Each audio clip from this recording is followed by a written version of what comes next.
নমস্কার বন্ধুরা, সবাই কেমন আছেন? আপনাদের সবাইকে স্বাগত আমার চ্যানেলে।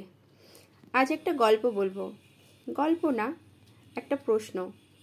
যে প্রশ্ন সবাই আমাকে করে, আমি সারাদিন বাড়িতে কি করি? তুমি সারাদিন বাড়িতে কি করো?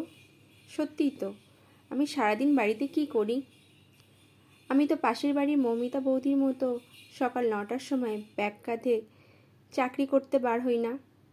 যদিও তাদের বাড়িতে দুটো কাজের লোক আছে, কিন্তু আমি যে সমস্ত কাজগুলো করি সেগুলো তো অতি সামান্য, অতি নগণ্য।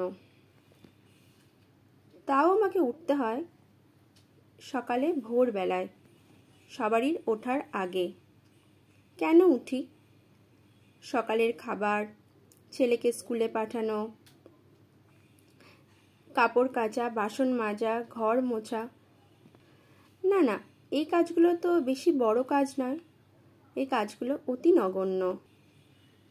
ছেলেকে স্কুল থেকে নিয়ে আসা, ওর যাবতীয় কাজের দিকে লক্ষ্য রাখা, পড়াশোনার দিকে লক্ষ্য রাখা।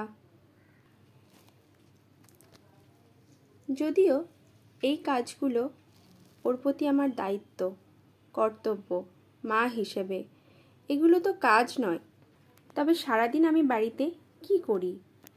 সিনেমা, সিরিয়াল, গান, না, এগুলো কোনো কিছুই আমার দেখা হয় না। তাও নিজের জন্য একটুও সময় পাই না।